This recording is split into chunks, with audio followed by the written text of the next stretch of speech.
ভাইয়ের বিয়ের পর এই প্রথমবার বাপের বাড়ি গেলাম। মানে 17 তারিখে বিয়ে হয়েছে, বউ ভাতের পরের দিন আমি চলে এসেছি বাড়িতে। আর সময় পাইনি যে বাপের বাড়ি যাব। এই আজকে বাপের বাড়ি গেছি এবং আমরা সবাই মিলে বেরিয়ে পড়েছি বেলুড় মঠ যাব। ভাই বহু বছর পর আমি বেলুড় মঠ যাচ্ছি। আসলে মজার কথা কি বলতো, ভাইয়ের বউ অনেকটা দূর থেকে এসছে, মানে আলিপুর দুয়ারে ওর বাপের বাড়ি, এবং ও কোনোটাই চেনে না আর কি, বেলুড় মঠ কোনোদিন যায়নি, তো ওকে নিয়েও যাব। ওর ফার্স্ট টাইম ভিজিট। তো গাড়ি চালাচ্ছে অনেক, আর সামনের সিটে আমার ভাই বসে আছে, আর পেছনে আমরা বেশ চাপাচাপি করে বসে আছি, তাহলে একসাথে আমাদের হয়ে গেল সবার। চলে এলাম বেলুড় মঠের রাস্তায়। এই বেলুড় মঠের সাথে না আমার ছোটবেলার অনেক স্মৃতি জড়িয়ে আছে। স্মৃতিটা এমন, বেশ অনেক বছর পরেই এলাম, বেলুড় মঠটা অনেকটা পাল্টে গেছে। আসলে বেলুড় মঠের সাথে অনেক পুরনো স্মৃতি আছে, অনেক সম্পর্ক আছে। কিরকম বলতো, আমি পড়তাম স্কুলে বেলুড় গার্লসে, আর আমার বাড়ি ছিল লিলুয়াতে। বেলুড় গার্লসে খুব বেশি সময় আমি কাটাইনি, 11-12 পড়েছি। তো আমরা লিলুয়া থেকে যখন বেলুড় গার্লসে আসতাম, আমরা ট্রেকারে করে আসতাম। আমরা 8-9 জন মেয়ে একসাথে আসতাম। তো তখন এত মজার ঘটনাগুলো ঘটতো। তখন অ্যাকচুয়ালি বেলুড় মঠে আসার জন্য বাহানা খুঁজতে হতো না। কিরম ভাবে হয়ে যেত, আমরা যখন রেলওয়ে স্টেশন থেকে পার হতাম, তখন রেলওয়ে স্টেশনে রেল গেট পড়তো, তখন ফ্লাইওভার আমাদের ছিল না। তো রেল গেট পড়লে প্রায়শই আমরা গেট মিস করে ফেলতাম, এবং গেট মিস করলে স্কুলে ঢোকার টাইমটা পেরিয়ে যেত। আর যে স্কুলে ঢোকার টাইমটা পেরিয়ে যেত, স্কুলে আর ঢুকতে দিত না। তখন আমরা কি করতাম, আমাদের ট্রেকার ড্রাইভারকে, দাদাকে কতবার রিকোয়েস্ট করে বেলুড় মঠে নিয়ে আসতে বলতাম, এবং আমরা বেলুড় মঠে একটুখানি বসে আড্ডা মেরে একটু ফুচকা আলু কবরি খেয়ে বাড়ি চলে যেতাম। তো এরকম প্রায় প্রায় ঘটনা ঘটতো, মাসে একবার বা 4-5 মাসে একবার। তো দিনগুলো মানে এত সুন্দর কেটেছে বেলুড় মঠে, তো ওই স্মৃতিগুলো একটা তাজা হয়ে গেল। আজকে বেলুড় মঠে আসছে প্রায় 8-9 বছর পর। বেলুড় মঠ আমার বাড়ি থেকে মিনিট 10-এর রাস্তা। রোজই প্রায়ই প্রায়ই আমরা বেলুড় মঠের রাস্তার উপর দিয়ে যাই বাইকে করে, কিন্তু কখনোই বেলুড় মঠে ঢোকা হয় না। কেন ঢোকা হয় না, কারণ কি প্রয়োজন পড়ে না, সময়টা এত কম। বললামই তো, ভাইয়ের বিয়ে হয়েছে, বউ ভাতের পরের দিন আমি বাপের বাড়ি থেকে শ্বশুর বাড়ি চলে এসেছি, তারপর আর ফিরে যাওয়ার মতন টাইম পাইনি। তো বহুবার ভাই ডাকছে, ভাইয়ের বউ ডাকছে যে চলো দিদি কোথাও ঘুরে আসি, তাই সুবাদে একটু বেলুড় মঠে আসা।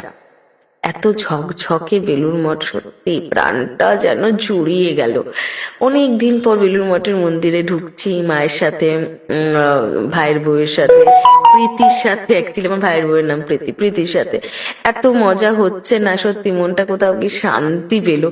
বেলুড় মঠের এত সুন্দর পরিবেশ, আর সেই পাখিদের আওয়াজ। সত্যি আমরা এখন পাখির ডাক শুনতেই পাই না।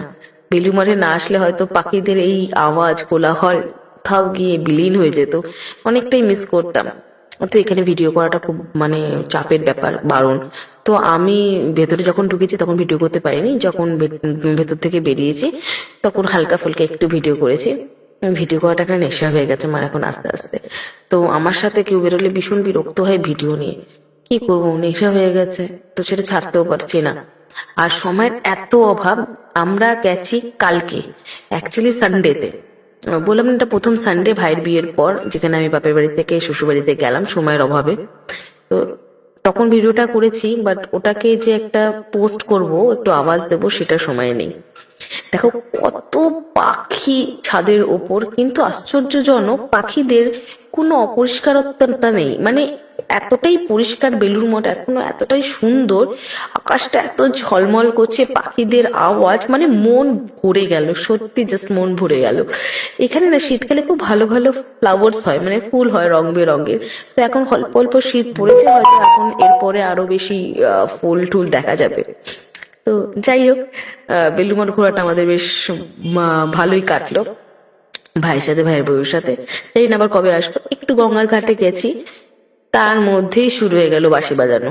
মানে আমরা পৌঁছেছি 4:15-20-তে, আর 5টা থেকেই বাঁশি বাজানো শুরু হয়ে গেছে। এবার ওঠো, এবার ওঠো করে, কিছু করার নেই, এবার উঠে পড়তে হবে।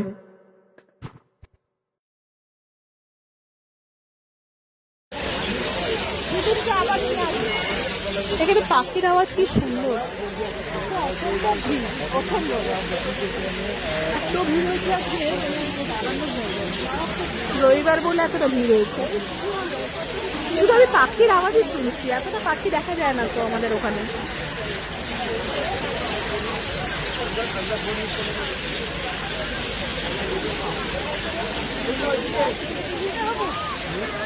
এদিকে